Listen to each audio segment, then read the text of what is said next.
तात्वेदं स्वावधूतं परिजनासाहितं Krishna चैतन्यदेवं Shri Radha कृष्णपादान्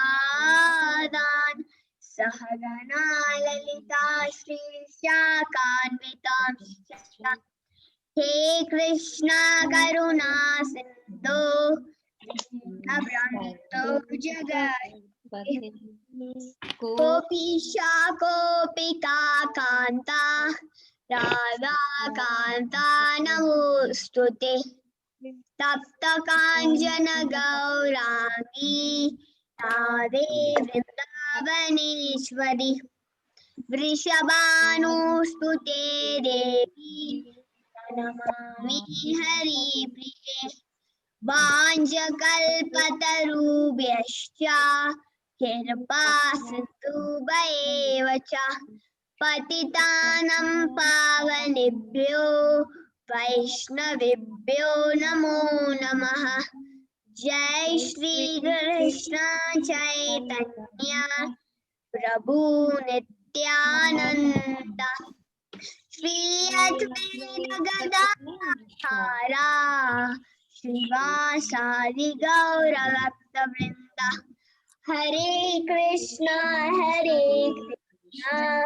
Krishna Krishna Hare Hare Hare Ram Ram Ram Hare Hare Hare Hare Krishna. Thank you very much, Shashwin, for the wonderful Manglacharan. Hare Krishna, everybody. Today we have amongst us Madangopal Prabhuji, who has kindly accepted to join on this class just now. So we are very fortunate that he is able to give his time. Hare Krishna, Prabhuji, Danvat Pranam. On behalf of everybody, please accept our humble obeisances.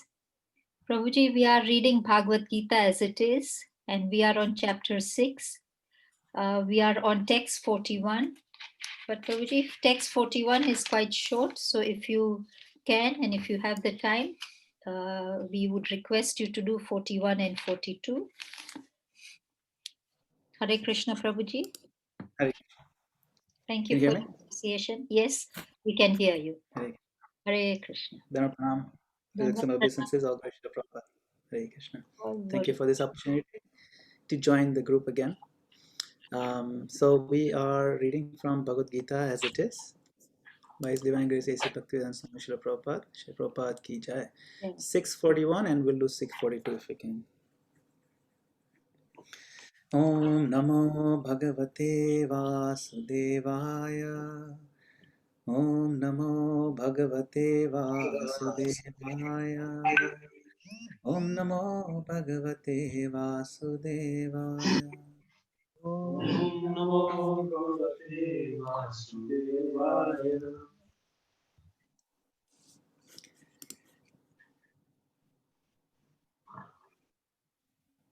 Okay, so you can repeat after me as we read 641. Prapya punya kritam lokan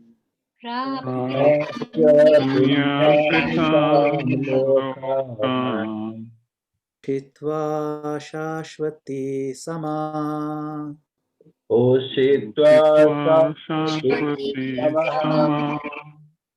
Shuchinam Shrimatam Gehe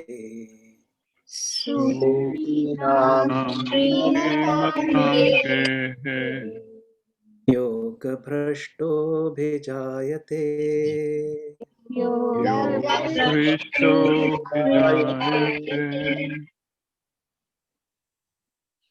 So I'll read the translation and purport by His Divine Grace A.C. Bhaktivedanta Swami Srila Prabhupada. Srila Prabhupada ki jai. The unsuccessful yogi, after many years of enjoyment on the planets of the pious living entities, is born into a family of righteous people or into a family of rich aristocracy. So, purport. The unsuccessful yogis are divided into two classes.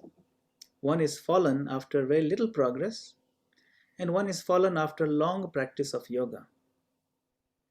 The yogi who follows after a short period of practice goes to the higher planets, where the pious living entities are allowed to enter.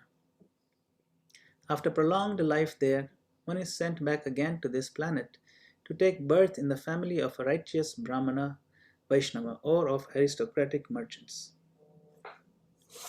The real purpose of yoga practice is to achieve the highest perfection of Krishna consciousness, as explained in the last verse of this chapter. But those who do not persevere to such an extent and who will fail because of material allurements are allowed by the grace of the Lord to make full real utilization of their material propensities. And after that, they are given opportunities to live in prosperous lives in rich, righteous, or aristocratic families.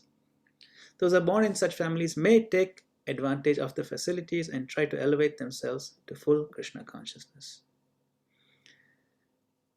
So we can talk a little bit about this and then we can go on to the next one. Okay, so if you remember, this section, Arjuna is worried and he asks some questions to the Lord. That look, the mind is very restless and it's very difficult to control. And Krishna says, yes, it's difficult, I understand, but you can control it with proper practice and by cultivating detachment. Okay. Then Arjuna is wondering, okay, that's fine, but given the uncertain, unstable nature of this transition. So when we transition from material life to spiritual life, there is a lot of uncertainty there. Why is a lot of uncertainty? Because we are making a very big change in our goal. Wait a minute, why is this considered a very big change? Because this change we're making is not just something relative to this one lifetime. Relative to millions and billions of previous lifetimes where we have tried to enjoy material life. Now we're changing our direction completely. That is why it is a huge change. It is a complete 180 degree. Instead of going downwards, now we're finally turning 180 degrees and going back upwards. See? So that is why this change is very big and very deep. And when it's something so drastic, when it comes to changing the direction of our life, not just of our life, but direction of our existence in the world. And not just direction in this life, but a whole existence if you count all the lifetimes we are here in this world. So because it's such a drastic shift in mentality, in consciousness, in goals, and in priorities, such a shift will always have difficulties associated with them. You can imagine, right? When we're changing something in our lives, even if it's a major change, if I'm changing my career, say I wanted to be a musician, but now I decided I want to be an engineer. It's a big change. I have to do a lot of things differently. But this shift to Krishna consciousness, to spiritual life, is even much bigger than any kind of materialistic career change. You see what that means? That means there will be lots and lots of difficulties that come about because we have to now undo a lot of the conditioning of our many, many lifetimes, material conditioning. And Lord Krishna recognizes the difficulty of that process. That's why the yoga process is not considered very easy to do. There's always difficulties that come up. And Arjuna expresses it. He says, look, what happens to that person who tries, he takes up this path of Krishna consciousness, but he fails. He's not able to stick to the process because of whatever reason, most likely because of deep conditioning and deep habits of trying to enjoy matter. And so he is not successful in the spiritual line. But because he gave up the material line also, he's lost a lot of the chances over there also. So now he's a loser both in line A and line B. He's lost completely, like a riven cloud. A riven cloud means sometimes a huge cloud and then a small piece of cloud breaks off. That cloud doesn't have much of a future. So he uses the analogy. That cloud, just a tiny one, will just dissolve very quickly. It's neither here nor there. You see, that's why he's saying, and Arjuna is concerned that he will lose both. If I become Krishna conscious and I don't succeed over there, I'll have lost my opportunity to become successful in the material world, and I will have failed in Krishna consciousness. Then Lord Krishna assures him, no, don't worry. The wonderful thing about Krishna consciousness is that any practice that is done is to your eternal credit. And even a little bit of advancement is guaranteed to stay with you. It's eternal. It will not be destroyed. Whereas for any material project to be successful, it has to be successful all the way. Only when you do it fully, then you can call it a success. And ultimately, all these material projects are wiped away by time anyway. Even if you do succeed and become a huge, big person, at the end of life, that whole thing is wiped out completely. Material gains do not last. Even pious material gains, say you did a lot of charitable things, in the next life or next few lives, even that credit will be wiped out and used up when you're taken to these heavenly planets. Sometimes we don't make it to heavenly planets. We do a lot of good things in Kenya, but not good enough to go to heavenly planets. So maybe then you can go to Australia or United States in your next life, and then you enjoy a nice life. You live in Hawaii, where you're born in a billionaire's house. You live by the beach and nice madafu, everything is there. You enjoy a relaxed life. You don't make it to heavenly planets, but you enjoy a nice life in this world here, where Hawaii is like a embassy of the heavenly planets. Or maybe you're a millionaire in Malindi. It's the same kind of thing, Very nice. You live in a resort over there your whole life. You get fed nicely what you want. But that is not success, because even that gets wiped away. But Krishna says the spiritual credits do not get wiped away. So that's why he says, a transcendentalist engaged in auspicious activities, which is like spiritual activities, does not meet with destruction either in this world or in the spiritual world. One who does good, my friend, is never overcome by evil. That means that the good things you did in Krishna consciousness, the spiritual things, they will never be overcome. And today's verse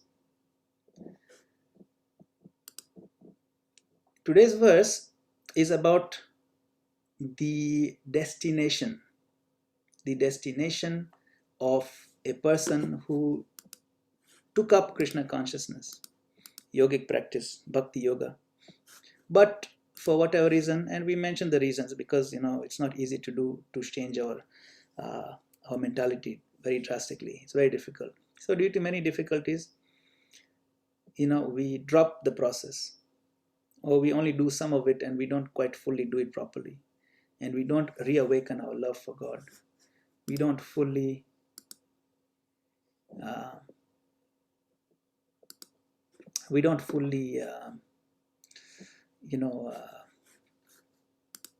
succeed in waking up and self-realization. So then what happens?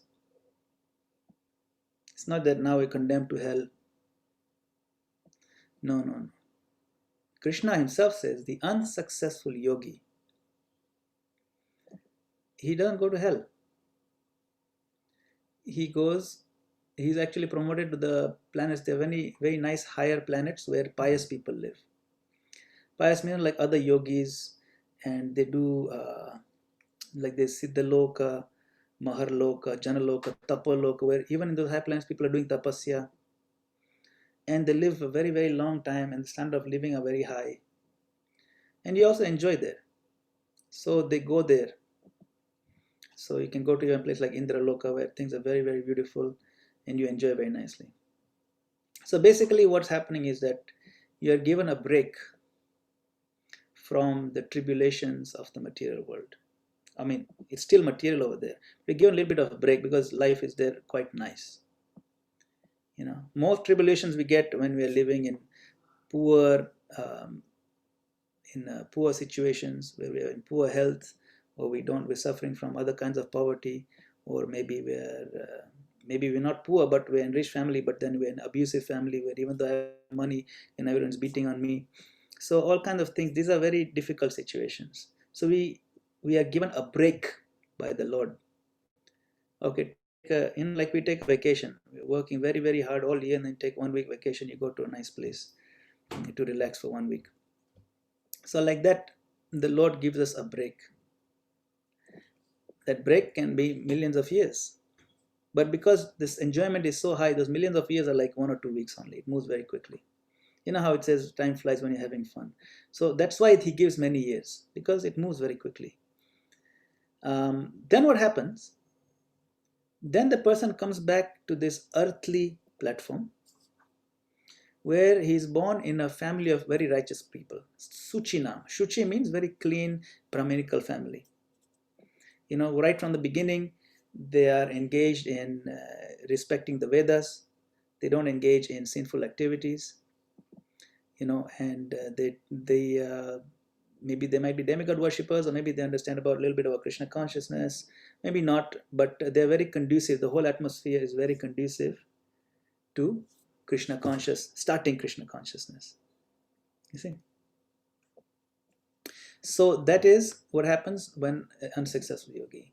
Another option is either you're born in a nice clean family, Shuchinam, or Shrimatam. So Shrutinam means a nice clean Brahminical family, or Shrimatam means very rich family. What's the advantage of rich family? The key advantage of rich family is that the person does not have to worry where his food is going to come from, because that is also a very stressful situation. You know, there is a saying, money is not everything, or having money is not everything, but not having money is everything. That means when we are so poor that even we don't know if we'll be eating food for the next 3 days, that is very heavy on our consciousness. Only very, very advanced devotees can sustain and even enjoy in those situations. But for the vast majority of us, when we're in those kind of situations, it's very difficult to take up Krishna consciousness very wholeheartedly. See? So one of the rewards of having done Krishna conscious activities, in the next life we will be born into a family that is conducive to Krishna consciousness, or at least a family where I don't have to worry about food, and the spare time and energy that I have, I can have some clear mind. I can take up Krishna consciousness again, and then the natural taste comes back, because we did it last life, so the same taste comes back. You know, it's like changing our bodies, going to the next life. It's like going to sleep and waking up. Our habits don't change that much. Our talents, our proclivities, our preferences, our tastes, they don't change drastically. That's why sometimes you see in the same family, two brothers, they have so different tastes, such different personalities. Sometimes even the twin brothers, twins, they're born at the same time, they eat the same food, they watch the same TV programs, they went to the same school class, same teachers, same parents, everything same genetics. But still their personalities are so different. They've seen the same experiences. Why? Because they come with different personalities from their last life. So the point I'm trying to make is that if we have cultivated Krishna consciousness with a good amount of intensity, and if we fail, then our next life, that level of Krishna consciousness will continue, because it's just like going to sleep and waking up. If today I know how to speak Swahili and English, and I go to sleep, tomorrow morning I won't wake up and start speaking French just like that. No, I won't speak French. I'll speak Swahili and English only. Similarly, the death and then the rebirth, it's just like sleeping in one sense. When we wake up, we will speak the same language in the sense that we will seek the same things. We will think the same way, pretty much, that we used to think before. Of course, a lot of it is shaped by what our family teaches and all that, but our preferences, our desires, they'll be reflective of what we did in the past life. That is why sometimes we see even in rich families, young children, they'll take up Krishna consciousness, even though the parents may not be open to it. So this is a clear example. The parents may not even be happy with that. Like Prabhupada's many disciples, some of them, many of them came from very rich families. And they left their families and left their careers and followed Srila Prabhupada. Prabhupada gave them Krishna consciousness. In fact, one of them, his father was a very rich lawyer, multimillionaire. And he told him, look, you give up this Swamiji, you give up ISKCON, I'll give you $1 million. He was a young man. His father was a very rich lawyer. He said, no, I'll never leave Srila Prabhupada's lotus feet. Even with millions and millions of dollars you can give me, I'll never leave Srila Prabhupada. So he gave up his father's huge wealth. Today he's one of the biggest preachers in ISKCON movement. His name is Giriraj Swami. So like that, they are very special souls. But they take up Krishna consciousness and they share it with others. So they're born in rich families. So what Krishna is assuring Arjuna is, don't think you'll be left without any support if you fail in this lifetime. Krishna consciousness is such an amazing process. If you remember in chapter 2, Krishna said, Neha bikranashasti pratyavayo na vidyate swalpam apyasya dharmasya trayate mahato bhaya. That even if you make a small bit of advancement in this Krishna consciousness process, you will be freed from the greatest type of fear. Trayate mahato bhayat. Bhayat means fear. Mahato means the greatest. And trayate means it frees you. A little bit of progress, you'll be freed from greatest type of fear. So now Arjuna in this chapter 6 is expressing some fears. I will be lost. There's a very good chance I will fall. And I will be lost. I won't succeed in material career. I won't succeed in spiritual life. It's a big gamble on my part. And Krishna is saying, no, no, no, no. It is never a mistake to invest in Krishna consciousness. Investing in material career is a gamble. You can't even use the word invest in that one. The only place you can use the word investment is when you put your energy in Krishna consciousness. That is investment because it is giving you guaranteed returns. But you put your energy and your resources in material things, that is a gamble and is guaranteed to fail. So gambling is that when you think you'll find happiness in the material line. It's fine to pursue material career and employ it in Krishna's service, and if it works out, it's fine. If it succeeds, well and good. If it not, it's also okay, because the person's main goal is to reach Krishna. And to reach Krishna, these external things are not a major blockage. We use them in Krishna's service. Okay. So the point Krishna is trying to impress upon to Arjuna is that don't worry. You do Krishna conscious activities, then you don't worry what's going to happen. I'm telling you what's going to happen. Only good things. You'll get a vacation for free in the heavenly planets. After vacation, you come here, you will end up in a very nice family, either rich family or in a very clean Brahminical family. In either case, you'll be able to very quickly take up Krishna consciousness, continue. So I will provide the resources and the situations. I will arrange them for you. Don't worry. So this is Krishna now giving the details about that chapter 2 verse where it says Trayate Mahato Bhayat.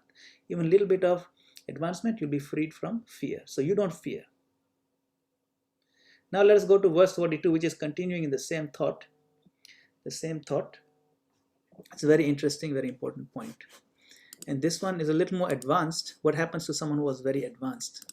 Okay, so go to verse 42. Okay, so you can repeat after me. Athava yoginam eva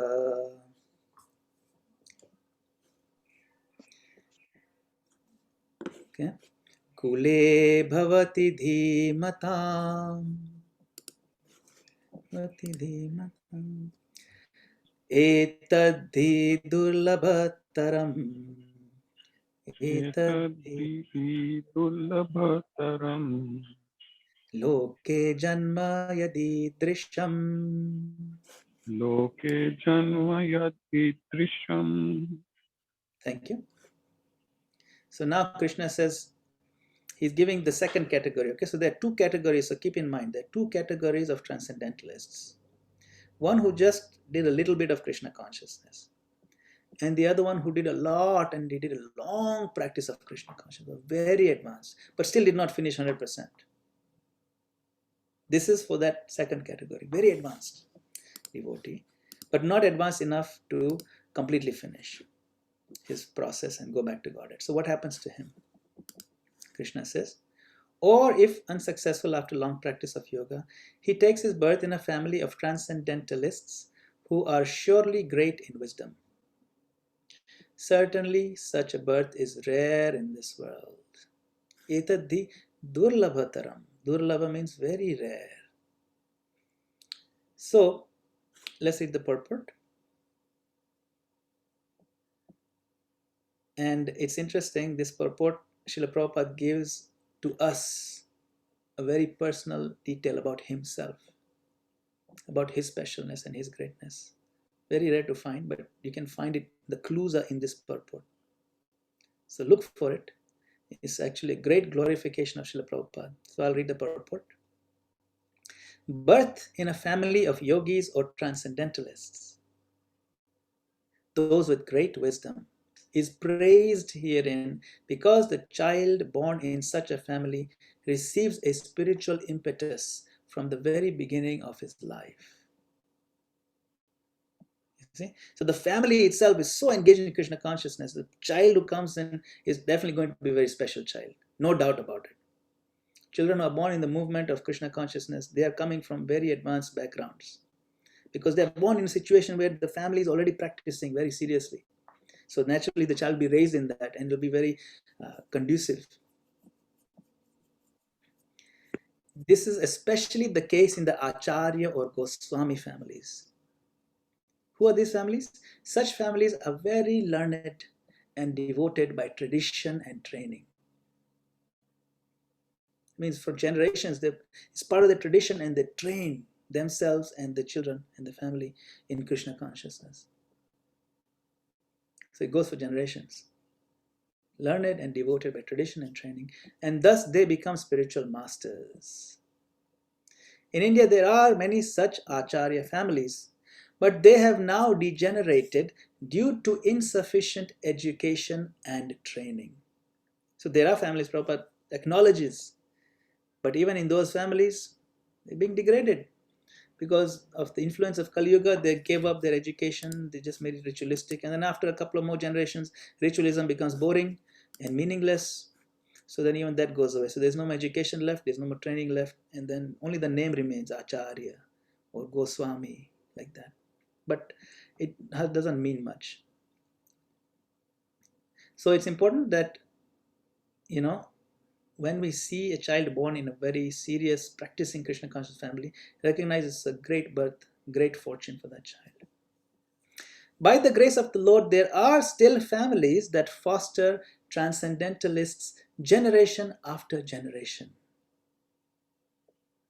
It is very fortunate, certainly, to take birth in such families. Fortunately, both our spiritual master, Om Vishnupad Sri Srimad Bhakti Siddhanta Saraswati Goswami Maharaj, and our humble self had the opportunity to take birth in such families by the grace of the Lord. And both of us were trained in the devotional service of the Lord from the very beginning of our lives. Later on, we met by the order of the transcendental system. The purport ends here, and this is very beautiful and sweet because Srila Prabhupada recognizes, his spiritual master's family was great. His spiritual master was born in the house of Bhakti Vinod Thakur, who was one of the greatest proponents of Vaishnavism in the world. And then Bhakti Siddhanta Saraswati Thakur himself, who was the son of Bhakti Vinod Thakur, he propagated Krishna consciousness all over India. In fact, he went in the West also, and he tried there also, in Germany and UK in the 30s. So he had this vision to preach in English all over the world, this Krishna consciousness. And he was very successful in many. He had established Gaudiya Math, with a very big movement all over India. So, and of course, our own then Srila Prabhupada was born in a similar family of great devotees. His father was a pure devotee. Prabhupada said, my father was a pure devotee.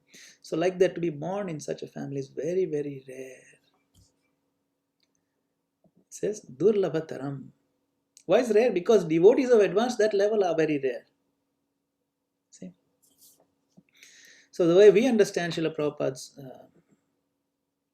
incarnation in this world is that he took birth in this family of wonderful devotees. We understand that Srila Prabhupada himself came for the purpose of fulfilling Mahaprabhu's prediction of spreading the holy name all over the world, every town and village. And he came from the spiritual world to fulfill that mission. And what Krishna is telling Arjuna is that don't worry, don't worry. How many times I'm going to tell you, don't worry. You take up Krishna consciousness, you run with it. This process is so beautiful. It is not that difficult to perform. It is joyfully performed, so come.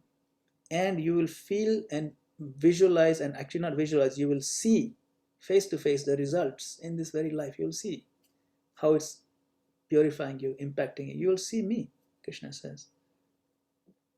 You will develop love for me. This Krishna conscious process is very powerful. It's joyfully performed, and it is very powerful. It is sublime. And one of the best features is that it is eternal. The progress you make cannot be taken away from you. You will be born in a much better family because you took up Krishna consciousness now. So don't worry, even if you die, death is not a big deal. We talked about it in chapter 2, right? Death is not a big deal. So many different angles that the soul never dies, cannot be destroyed. So that part you should not worry about death.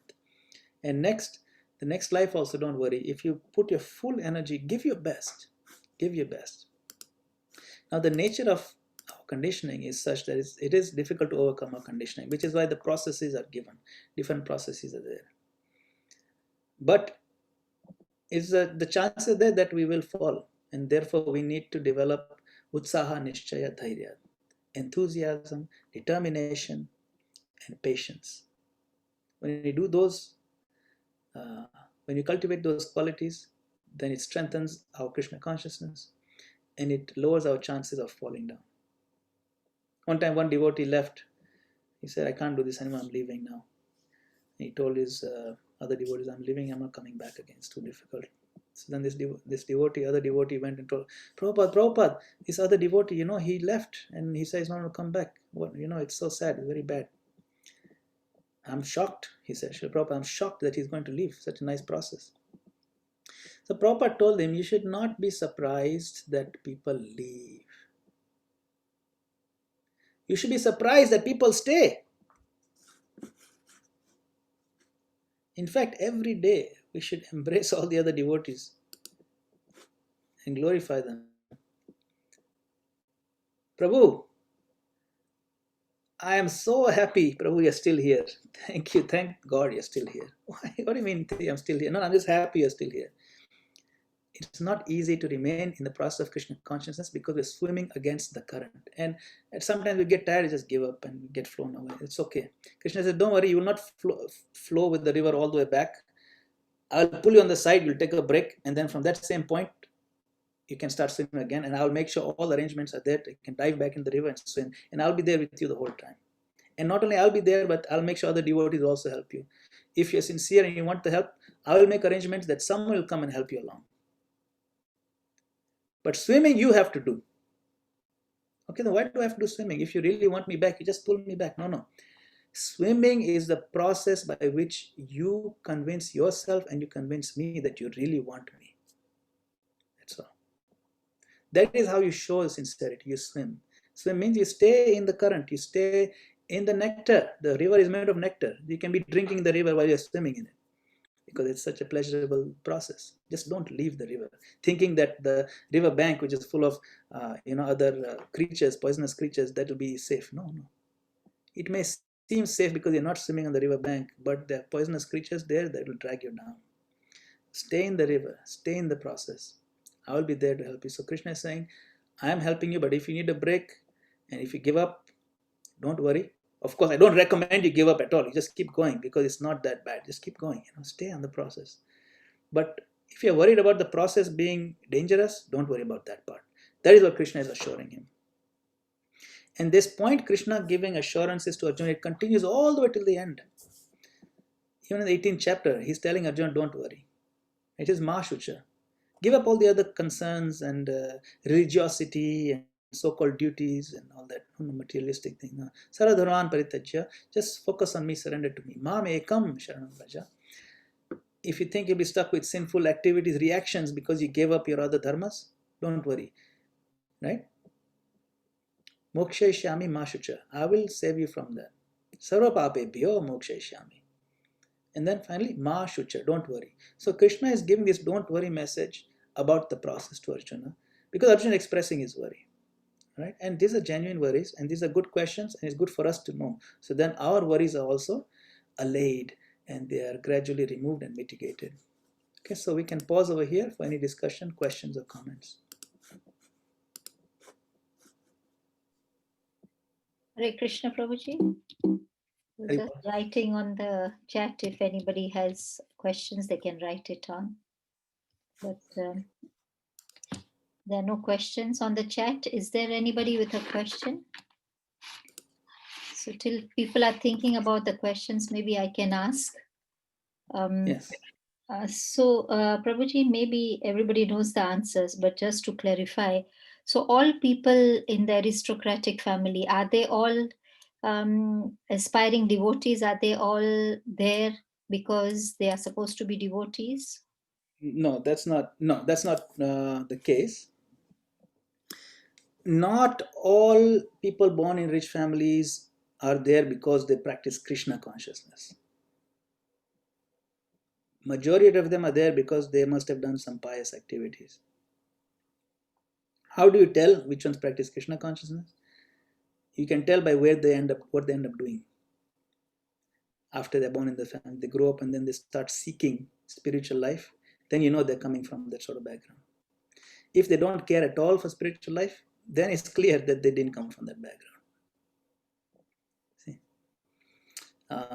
Now the risk, if that person did come from some little bit spiritual life and he born in a rich family, the big risk is that he may still be deeply influenced by bad association in that family.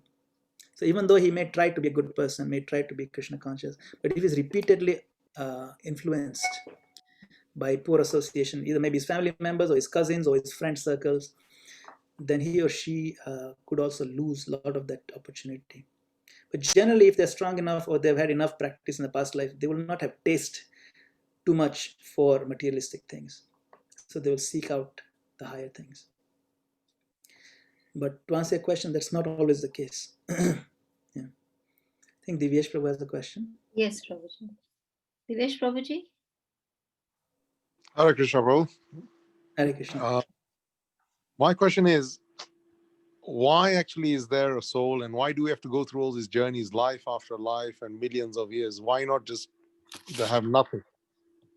Or do you know what I mean? Like, where was the beginning and where's the end? I know it says we are never born and we never died, but how was all these things formed?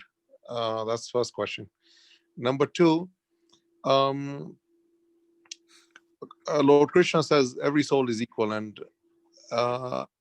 and then why do we then, if every soul is equal, why do we have religious practices? For example, at certain times of the month, women are not allowed in our temple, yet it's a natural process. It's made by God. We're all humans. Everything here is made by God. Why do we consider certain things which is not right? So those are my two questions at the moment. Thank you. Okay, so the first question is a very big one. That why is even there the soul? How was it formed? So, and you also acknowledged that we're eternal. So these questions do keep coming up even though we read that we're eternal. And our questions reflect our conditioning. Because we are conditioned to think in terms of day one.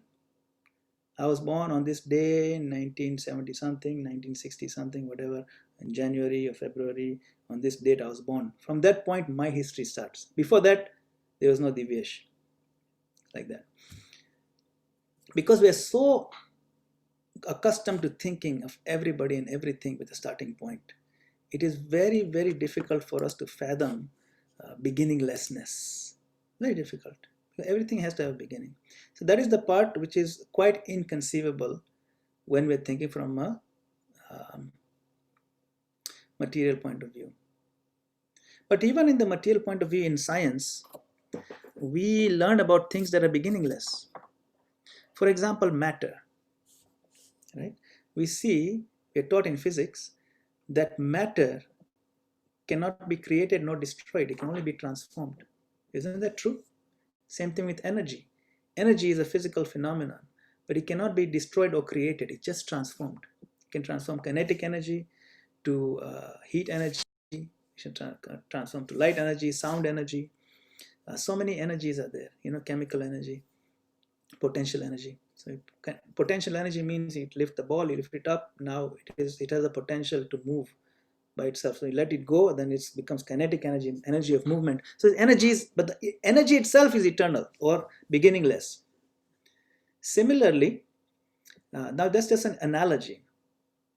And even in physics, it blows your mind. Wow, that's a pretty far out thought that matter does not exist, does not get created or destroyed. Same thing with energy. But it is the basis of everything that we do in physics and engineering. Similarly, the soul doesn't have a beginning, is beginningless. Anadi Ananta. Like we give the analogy, Krishna is like the father. He's the seed-giving father. He said, Aham bija pradapita. I am the father of everybody.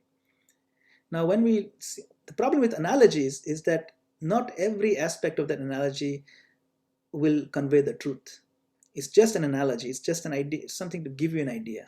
So how is Krishna our father? Not in the sense that he produces us. Krishna is our father in the sense that we depend on him to fulfill our desires. The dependency is highlighted in the verse, in the Vedas. Nityo nityanam chetanas chetananam eko bahunam yo viddhati kaman. That among the eternal beings, nityo, among the nityanam, the many eternal beings, there is one nitya. And chetanas chetananam. Chetananam means among the many sentient or living entities, there is one particular living entity who is different from the rest. And who is that? That one eko? Eko bahunam yo vidadhati kaman. So that one entity is the one who vidadhati kaman. Kaman means desires, and vidadhati means varieties of desires.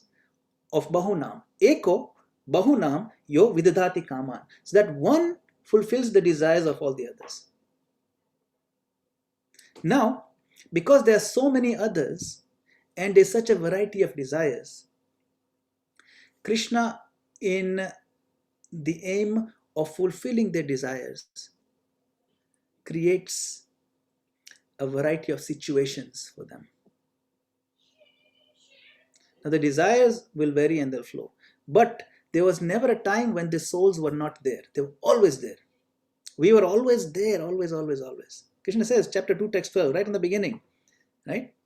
If you read chapter 2, text 12, he says, there was never a time when I did not exist, nor you, nor all these kings, and there'll never be a time when we will stop existing. So, Krishna is saying that I just fulfill your desires. And to facilitate the fulfillment of desires, he creates situations. And very few of all the souls, very few among them, are unfortunate enough to have desire to enjoy separately from Krishna. Very few, small percentage. Everybody else pretty much enjoys with Krishna in the eternal spiritual kingdom where time is not a factor. And it's very clear, beginninglessness, eternity is a very clear part of their existence because there is no influence of time. There is no old age, which is influence of time. There is no death, which is influence of time. There is no disease, which happens when time passes. We always have something or the other problem going on.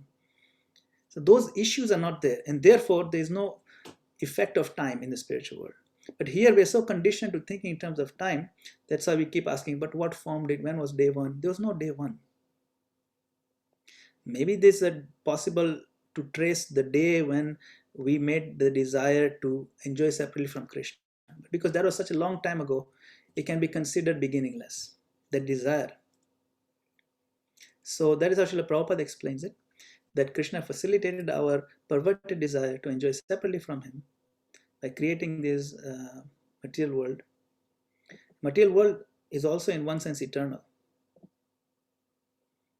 You see, the world is eternal, or the essence of the world is eternal. Matter is eternal.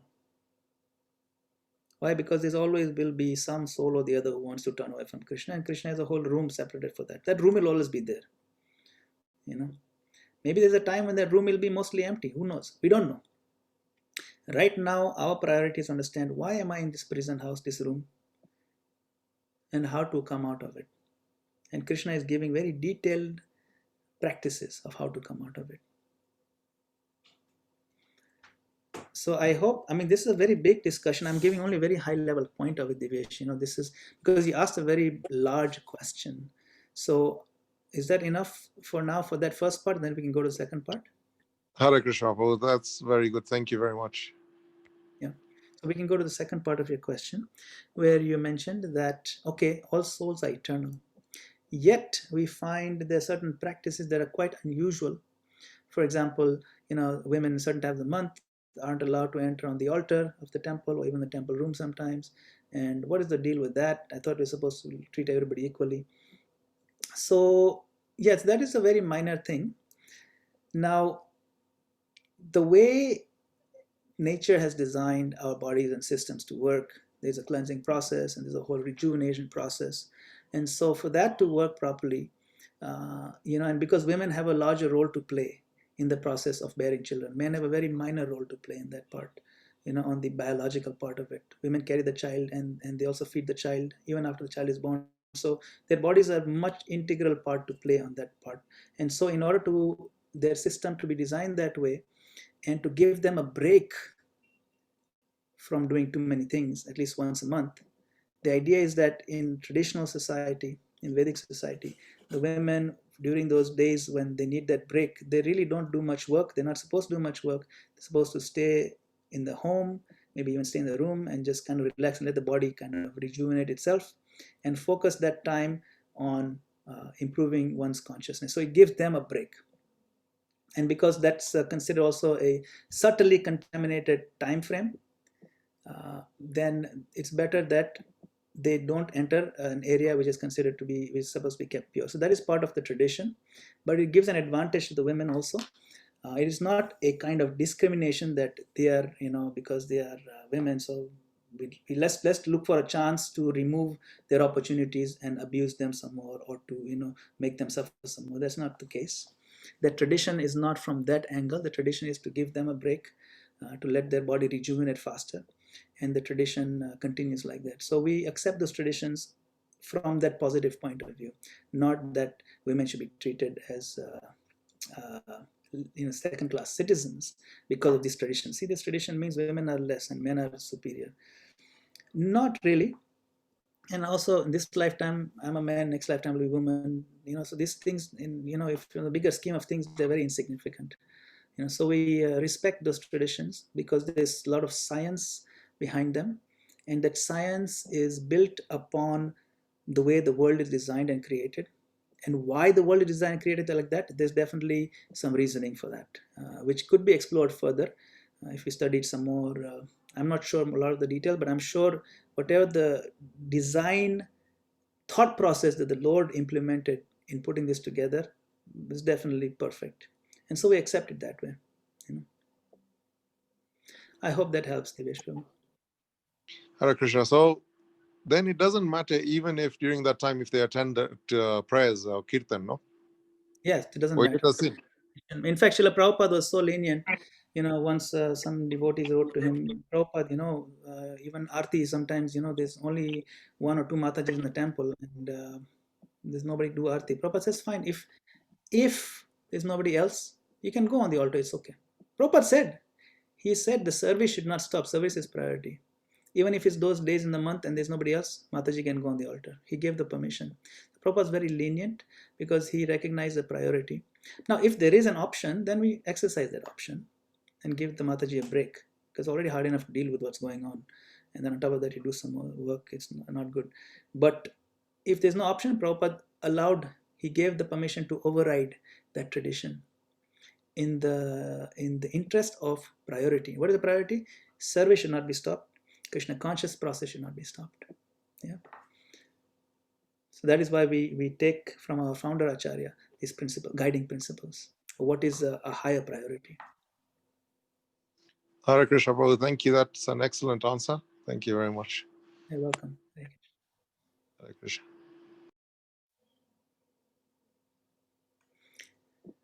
Hare Devika Krishna, Mother, we still go have ahead. 10 more minutes. And is there any other questions or comments?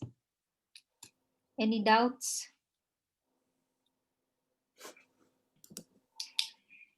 Avinash Prabhuji, you have unmuted yourself.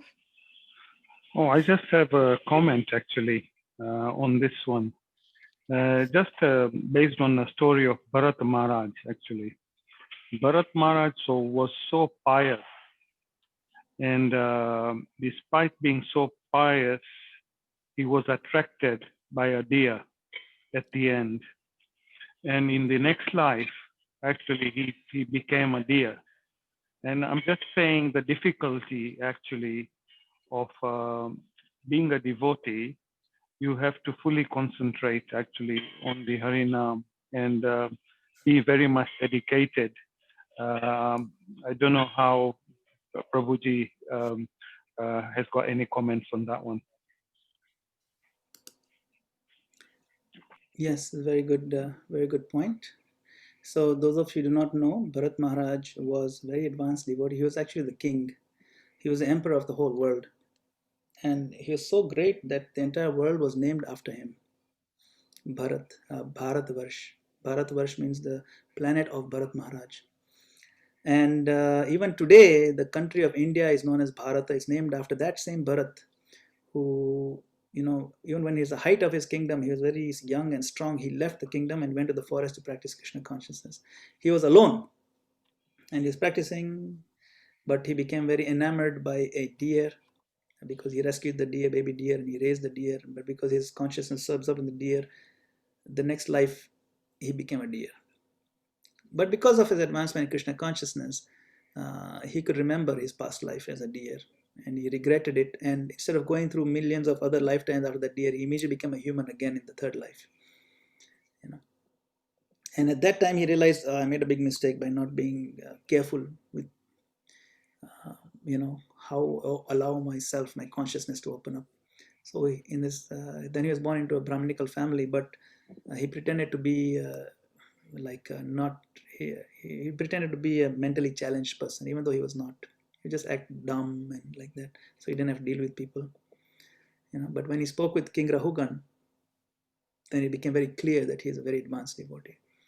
And now these things are very rare; they don't normally happen like that. But our acharyas, some have commented that to reduce the risk in our practice of what happened with Bharat Maharaj. Bharat Maharaj's big mistake was he did not associate with devotees. He went alone. And sometimes just being alone can be very dangerous. But if he was in a circle of devotees, even if he had 2, 3 other devotees with him, they would have prevented him from slipping into deep consciousness of another person or another animal or something like that. So that is a lesson to be learned. And so that's why Prabhupada started ISKCON as a movement, as a social movement, where we stay together with devotees and worship together, encourage each other, support each other, and form circles like how we have this circle in Eldoret, and give support all the time and be in touch regularly like we're doing on a daily basis. And also go beyond just this reading together, but also make sure that we are all practicing nicely and what we can do to help each other improve our practice. This is called association. So that will help us, and that's a lesson to be learned from that Bhagavatam story. Thank you, Prabhu. Hare Krishna. Divyesh Prabhuji. Hare Krishna. So, just from today's lecture, what I understand, or the little I understand, is that in a way, this life is, very precious. If we waste it, then again, millions of births we have to take just to get back to wherever we are. And if you remove this issue of beginnerless and endless, then this is a very small actually timeline. And actually, what's there next? If we start doing all these material possessions and going down the materialistic life, then the next hundreds of years is very, very dangerous or going to be very troublesome, no? Hare Krishna. Yeah, absolutely. And that's what Srila Prabhupada also said, that you follow Krishna consciousness very, very strictly and very deeply, because one slip up and Prabhupada said the gap could be millions of years. In the lecture he said it. He doesn't give this kind of very stark warnings, but he gave it in that one lecture, that he says the gap could be millions of years. That's a long time. You know, to be born back. I mean, right now, Kali Yuga is just beginning to get started. It's just the first few years of Kali Yuga. Kali Yuga is going to get much worse. We think it's bad right now. It's going to be really, really bad 10,000 years from now. It's going to be really bad. You know, the 10,000 year golden period where there's a lot of Sankirtan all the world. But after that, this is going to be very, very heavy. And if we don't take advantage of it now, 10,000 years moves very quickly, especially now, 8,400,000 species. Some species you live like 50 years, 10 years, 1 year. So you pass through many species again. Who knows how many species are lined up for us based on our karma. Then you become a human again. Within humans also, there's so many gradations. So that becomes billions of years right there. A lot of suffering, you know, and plus as a human, then we develop more conditioning, we develop more bad habits, go back again and again, the whole, you know, cycle, which is why this is so rare, one, to get a human birth. Even more rare among the human birth to be civilized. Among civilized to actually have respect for the Vedas, to understand God. And then among those to understand the Krishna consciousness the highest. And among those actually take up the practice is even more rare. And then taking up the practice to success, how rare is that? That is why Divesh Prabhu, your point is very valid, very well taken, that let's take this with the utmost seriousness, because it's an opportunity not just of a lifetime, it's an opportunity of billions of lifetimes. You know, where everything is lined up perfectly. You know, now it's like all these like millions of holes lined up, and they lined up, and you shoot the arrow through that, then you make it. So opportunities are very rare. And then if we completely disregard this opportunity, thinking that okay, it's fine, maybe we'll give it a chance next time. So in any field of life, if you want to succeed, whether it's material or spiritual, what is important to develop is a sense of urgency. Sense of urgency, to recognize how urgent the situation is. We don't procrastinate. We don't sit back and things will happen on their own. No, there's a lot of work to be done, and it's urgent work to be done. And most of that work is on ourselves. There's a lot of urgency left because, one, we don't know how long we're going to live.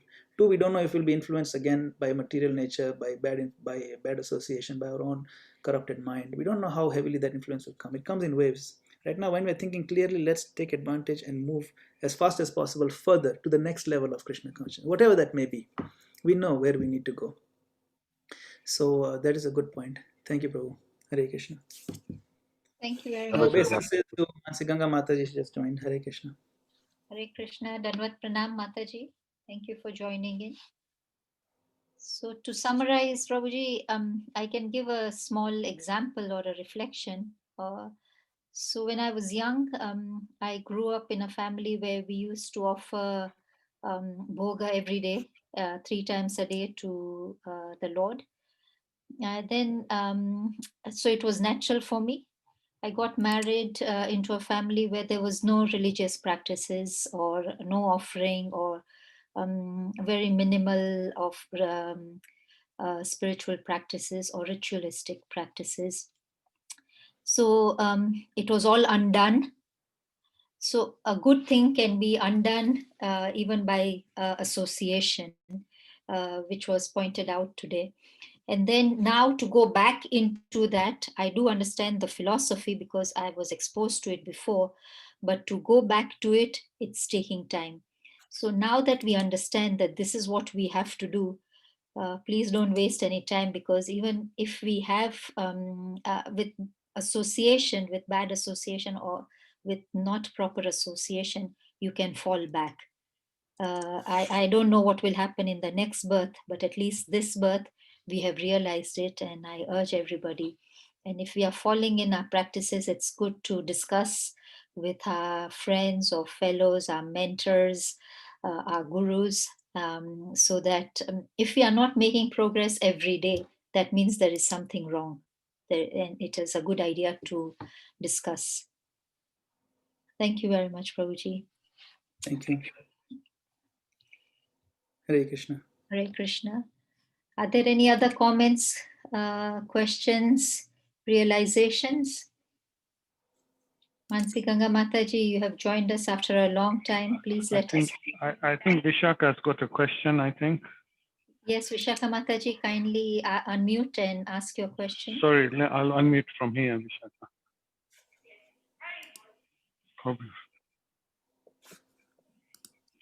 Okay. Hare Krishna. Hare Krishna. It's just, again, it's not a question. It's just, I come to the same, as you mentioned, I have a similar sort of background as well. And I sometimes worry that I'm already over 50 now. And even if I will devote my life intensely, I don't know whether I'm going to reach there or not. Yeah. And it just keeps on going back that, during that years, it was a fallback. Yeah. So is it going to be like going to and fro, to and fro, to and fro? Then where will we, like, we'll be just floating, going forward and then moving 10 steps back and then moving forward, and then, because it's some things are beyond our control, the influence of the surroundings, sometimes our heart, our desires, our conditioning, all that comes into the factor. So it feels like there's no end to it then, if, because I'm reading Bharat Maharaj's story at the moment. I'm on canto 5, and he keeps on reflecting. I keep on reflecting to myself, he was such an elevated soul, and he was so fortunate that he had that chance that Lord had given him to remember his future, his past. Yeah, but this is not going to happen with normal souls. So what about them?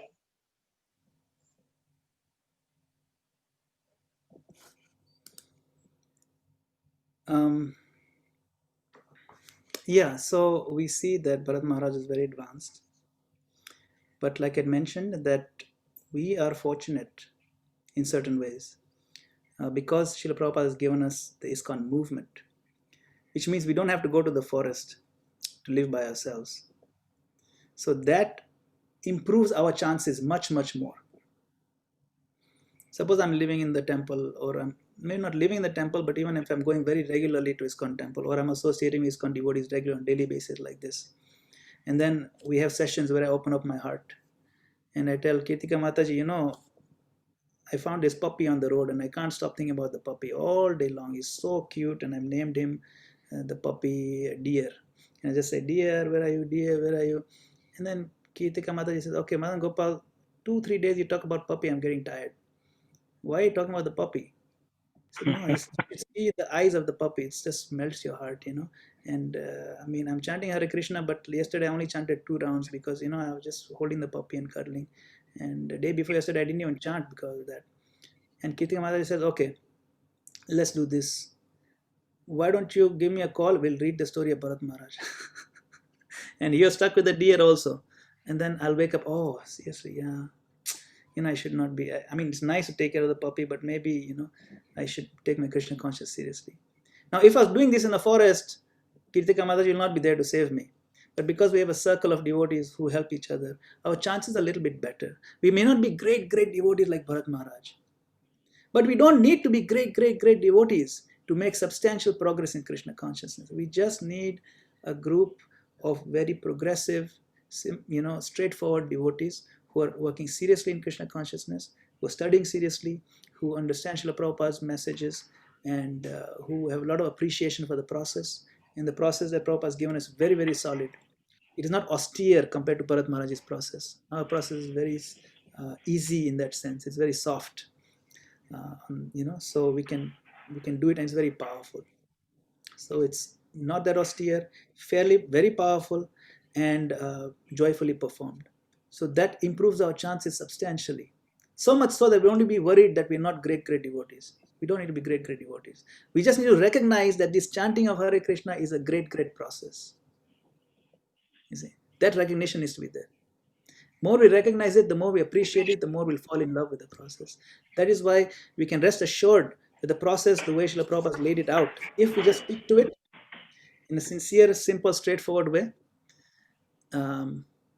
we will be assured of success.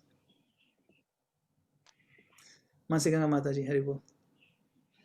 Yeah, I'd like to comment on her fears of Yes, being please. over 50. So to not console her, it's a fact, like you said.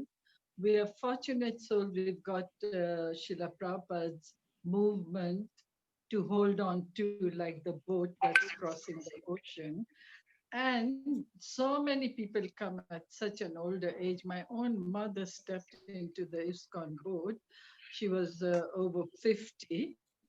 However, of course, she had the good fortune that she was able to stay full time in the temple for the rest of her 20. She'd left her body at 76, so had almost 20 years of Krishna conscious intense program of being a full time in a temple at the Manor and then in Nairobi.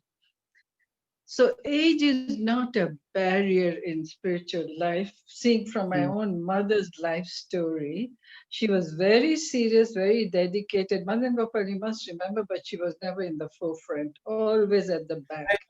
I remember her. I spent a good amount of time with her, yes. She was always on the backstage, no, nothing in the front showing anything, but very sincere. And she left her body in Vrindavan. If I get her name right, Avinash, age is not a barrier in spiritual life. You know, Yeah, they say Vishaka, my wife Vishaka. sorry. Yeah. Vishaka, you are Avinash. Sorry, I've not Thank you, been so Mataji. regular on this program, but I apologize.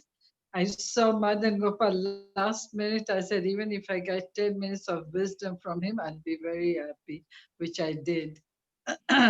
We all sail in the same boat of Bharat Maharaj going up, down, up, down, up, down. So don't stress. I was on a holiday in Malindi and I thought, oh, where is my consciousness here? I'd like to know. Seriously. So it's hard, it's very difficult, but as Madan Gopal rightly 100% put correctly, is the association of devotees that will save us. You know, whether good devotee, bad devotee, we don't judge. Any devotee is a devotee, at least they're trying to follow. And that is our saving grace. And a lot of old people have made it. You know, when my mother left her body, so many commented to me, if she hasn't gone back to Godhead, nobody has gone. Can you imagine? So there's hope for all ages in this movement. Thank Haribol. you. I just wanted to make one comment about what Srila Prabhupada said. A devotee asked, how long do I have do I take to surrender? He says, just 1 minute. You fully surrender and you are in the movement. So it's how much we surrender. We need to fully surrender. Ye yatamam prapadyante samstataiva bhajamiham. So this is what we need to take the attitude actually. So that's my comment on this one. Exactly. Correct. Yeah. Thank you very much, Prabhuji, for that comment. I just want to recognize the presence of Nasibu Ramson Samson. I think that's a new devotee. Kindly please tell us your name, and we are really grateful that you have been able to join us today. Nasibu Ramson Samson. Okay, maybe you want to remain anonymous. That's fine. I will now hand over to Parth Prabhuji. Parth Prabhuji. Yes, Mataji, Hare Krishna. Hare Krishna, Dandavat Pranam. Dandavat Mataji. Hare Krishna, thank you very much. We are so grateful to His Grace Madangopal Prabhuji for his wonderful class. Also, we are grateful to Her Grace Mansinganga Mataji for her association. So today we have no current at all in Eldoret town. We are blocked out. So no problem. We are here. The one thing is that Prabhuji, there is a controversy. Here Krishna told, Shuchitam Shramantam Gehe, Yoga Bhrashta Abhijayat. Okay. Who is unsuccessful, he will supposed to be born in a very rich family or in a Brahminical family, whatever. And also in Bhagavatam, Kunti Maharani prayed Krishna, like Janma Aishwarya Shruti Srivi, that one. Oh, thanks God, the light come back. Okay. So the thing is that, I'm coming here. No, this one. So this is the thing. So Krishna Kunti Maharani told, if we are like in this time, if there maybe that is a barrier, if you are in a rich family, very opulence, knowledge, and so many things, that is maybe barrier. We cannot progress in Krishna consciousness. or we cannot do that one. So this is why disturbing me. So this is the thing is that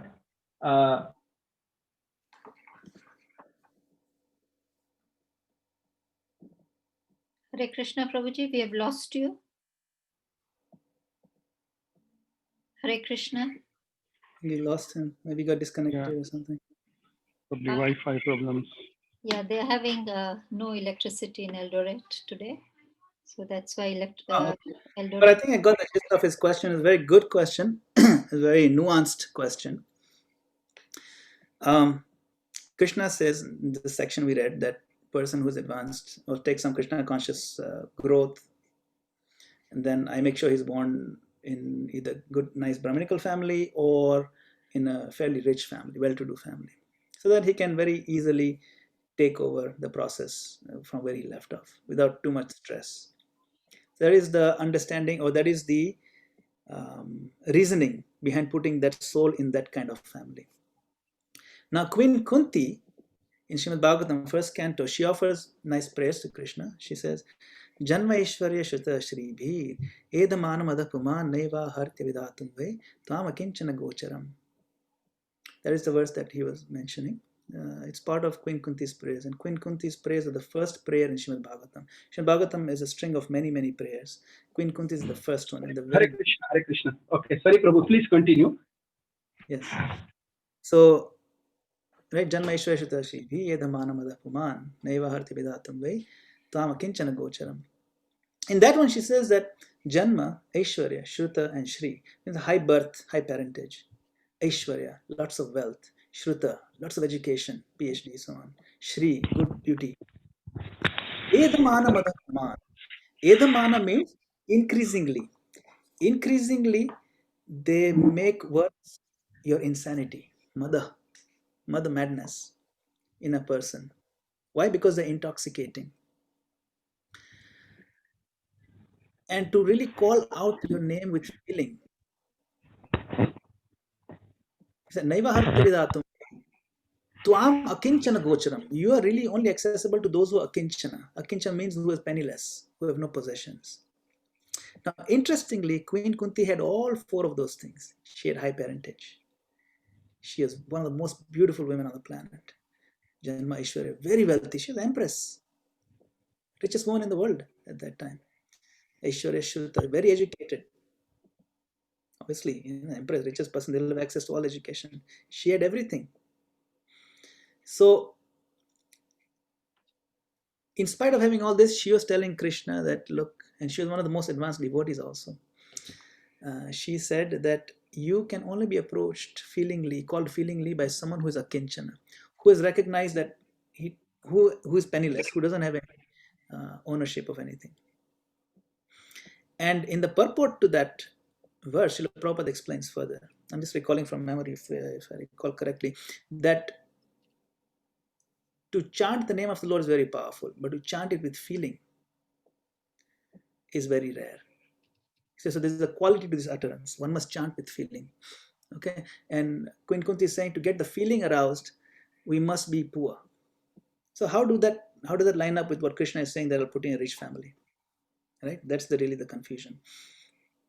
So there are two different perspectives of these angles. Okay, Queen Kunti is talking from a platform of very advanced devotee,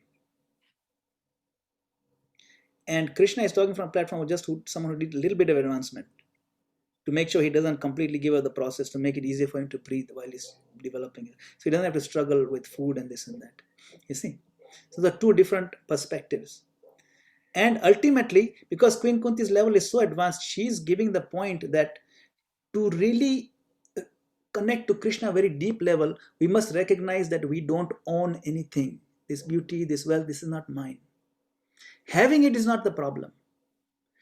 To think that this is mine and I am defining myself based on it, that is the one that causes madness, puman, edamana. You see? So, of course, then if you have it, it makes it worse, right? So, the point to understand from this is that when Krishna puts us in a rich family, because we have taken a little bit of advancement in Krishna consciousness, that is advantageous because we can quickly hit the ground running So we're not worried about food, and we can make substantial advancement that even within that rich family, we'll realize that we don't need these riches. In the sense, we can't let them define us. But if we're at that intermediate stage when we do need them, when we can't, we can't think clearly unless, things are at least fairly comfortable. So that's the two levels of advancement. Very advanced devotees, external situations don't matter at all. Intermediate advanced or beginners, external situations impact very heavily whether we keep with the process or not. That is why it is very important to have some food, a clean place to live, and air to breathe and water to drink. For those of us, for the majority of us who are taking part in Krishna consciousness, or for majority of anybody, to maintain your sanity. But once we are at a certain level of advancement in Krishna consciousness, we recognize that even those things like having beauty, having fame, all that, they are impediments. At that point in time, then it doesn't matter. Then you can be in the forest, you can be in the hell even, no problem. Because the advancement of consciousness is so far that even in a hellish situation, the devotee is enjoying blissful association with Krishna in the heart. That is the contrast, and that is why there is no contradiction between those two instructions. It's just recognition of level of advancement. Is that okay? Yeah. Thank you, Prabhuji. Hare Krishna. And the last the thing is that whatever it may be, we are so fortunate that at least somehow or other we are associated with the devotee and chanting Hare Krishna mantra and follow the disciplic succession. It is maybe blessings for us, and maybe we are did the very good fortune in the last many births so that we will get the association. This one. Yes, that is our good fortune. Thank you, Prabhu. I think the time is it's past the time. Yes, Prabhuji, time is up. Okay, thank you very much, Prabhuji, for your wonderful session. We are so grateful for you. I request everyone, please unmute yourself and glorification for His best Madangopal Prabhuji. Please chant Hare Krishna mantra once. Please join. Hare Krishna, Hare Krishna, Krishna Krishna Hare Hare, Hare Rama, Hare Rama Rama Rama Gopal Hare Prabhu ki jai. Prabhupada ki jai, Samveta Bhaktivinoda ki jai. Kripa Sindhu Vyeva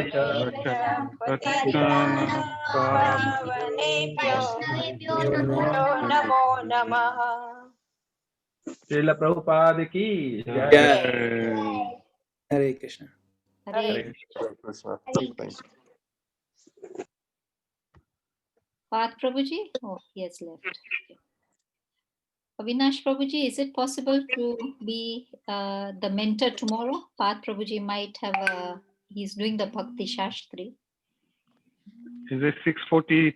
We're doing the next one. Yes, we did 2 today, so the next one, 42. Okay, I will try. Yes. Okay, Prabhuji. Thank you. Sorry to ambush you in the last minute. Thank you. Hare Krishna. Hare Bol. Hare Bol.